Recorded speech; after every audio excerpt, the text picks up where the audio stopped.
नमस्कार, म अधिवक्ता क्रान्ति पराजुली। 1 महिना अगाडि हाम्रो अफिसमा ल फर्ममा वीर हस्पिटलमा कार्यरत डाक्टर मोहम्मद ओजिर देवान एकजना महिलालाई लिएर आउनुहुन्छ र उहाँले चाहिँ हामी कोर्ट म्यारेज गर्न चाहन्छौँ भनेर भन्नुहुन्छ र उहाँको भनाइअनुसार उहाँहरू कोर्ट म्यारेज गर्न चाहनुहुन्छ कि हुन्न भनेर हामीले महिलालाई सोध्यौँ। उहाँ चाहिँ सामिन शेख हुनुहुँदो रहेछ। उहाँहरू दुवैजना मुसलमान समुदायबाट हुनुहुन्छ, मुस्लिम समुदायबाट हुनुहुन्छ र उहाँहरूको हामीले 14 गते मङ्सिर 14 गते कोर्ट म्यारेज गरायौँ। उहाँहरूले लड्डु खुवाएर हामीलाई चाहिँ एकदमै खुसियाली बाँड्नु भयो, हामी पनि खुसी भयौँ। त्यसपछि उहाँहरूको चाहिँ सामाजिक परम्परा अनुसार चाहिँ निगाह हुने परम्परा रहेछ र सो परम्परा अनुसार चाहिँ उहाँहरूले चाहिँ त्यसको 10 दिनपछि विवाहको मिति तय गर्नुभएको थियो र त्यस बीचमा त्योभन्दा अगाडि चाहिँ उहाँ सामिन शेख जो पीडित हुनुहुन्छ उहाँ डाक्टर मोहम्मद ओजिर देवान हुनुहुन्छ जो वीर हस्पिटलमा कार्यरत हुनुहुन्छ।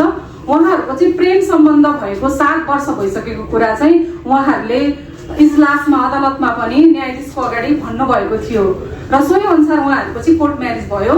निगाहको मिति तय भइसक्यो र उहाँहरूले चाहिँ आफ्नो आफन्तहरू सबैलाई बोलाउनु भयो। केटी पक्षबाट होटल बुक गर्नुभयो, कार छाप्ने तयारी थियो, फर्निचरहरूदेखि लिएर सबै कुराहरू, कपडाहरू, गरगहनाहरू सबै तयारी भइसकेपछि अब डाक्टरले चाहिँ बार्गेनिङ गर्न थाल्नुभयो। त्यो बार्गेनिङ चाहिँ दाइजोको बारेमा थियो। उहाँले चाहिँ 20 लाख रुपियाँ दाइजो, त्यस पछाडि एउटा गाडी, मेरो घर परिवारले, मेरो बुवा आमाले, मेरो दाइले चाहिँ मागिरहनु भएको छ। त्यति नभइकन म तपाईसँग निगाह गर्न सक्दिनँ भन्ने कुरा गर्न थाल्नुभयो।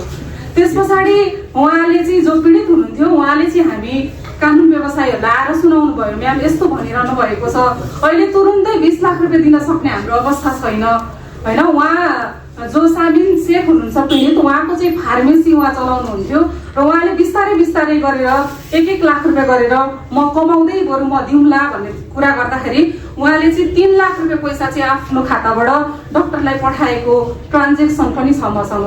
त्यसरी बिस्तारै बिस्तारै दिन्छु म, बिस्तारै हाम्रो सम्बन्धलाई चाहिँ अगाडि बढाउँ, निगाह गरौँ। हामीले चाहिँ यति धेरै आफन्तहरूलाई बोलाइसकेको छ।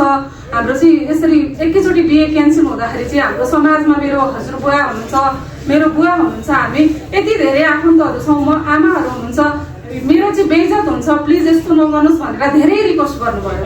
त्यति गर्दाखेरि पनि डाक्टरले म चाहिँ पैसा नभइकन, दाइजो नभइकन र मेरो माग बमोजिमको गाडी नभइकन म तिमीसँग बिहा गर्न सक्दिनँ भन्ने कुरा गर्नुभयो। त्यस पछाडि चाहिँ उहाँ पीडित अब के गर्ने कसो गर्ने, यति धेरै आफन्तहरूलाई बोलाइरहेको छ, के गर्ने भन्दा भन्दै उहाँ चाहिँ कन्ट्याक्टलेस हुनुभयो, हराउनु भयो। एकाएक उहाँको फोन पनि लागेन, व्हाट्सएपदेखि लिएर कुनै पनि सामाजिक सञ्जालमा उहाँ एकाएक हराउनु भयो। त्यसो भइसकेपछि उहाँ आउनुभयो र हामीले मिसिङ कम्प्लेन पनि गर्यौँ।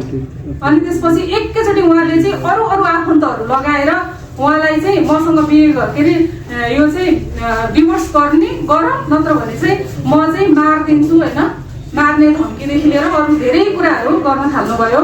र अहिले हालको अवस्थामा चाहिँ उहाँले हामी कानुन व्यवसायीहरूलाई पनि धम्की दिने, उहाँको विभिन्न अरू मान्छेहरू लगाएर चाहिँ उहाँहरूलाई चाहिँ बाहिर निस्किनै नदिने त्यो अवस्था र फार्मेसी पनि चलाउन नसक्ने अवस्था भएकोले गर्दाखेरि उहाँले चाहिँ फार्मेसी भर्खरै बेचेर होइन, उहाँले चाहिँ मार्ने धम्की दिइराख्नु भएकोले गर्दाखेरि फार्मेसी पनि बेचेर बसिरहनु भएको छ।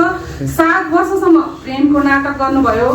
त्यसको बिचमा विदेश पैसा कमाउनु भनेर उहाँ जानुभयो। जाँदाखेरि पनि दिनरात एकदमै धेरै आफूले प्रेम गरेको, बिहे गर्न चाहेको भनेर चाहिँ धेरै म्यासेजहरू गरेकोले गर्दाखेरि त्यो हामीसँग सुरक्षित छ। उहाँ फेरि फर्केर आउनुभयो, काम गर्न पनि छोड्नुभयो र अहिलेको अवस्थामा चाहिँ न उहाँले बिहे गर्नुभयो र उहाँलाई चाहिँ खासमा दाइजो चाहिएको रहेछ, पैसा चाहिएको रहेछ होइन। दाइजो चाहिँ यसरी चाहिँ होइन, दाइजोले गर्दाखेरि चाहिँ आज उहाँ चाहिँ घरपना घाटको हुनुभएको छ।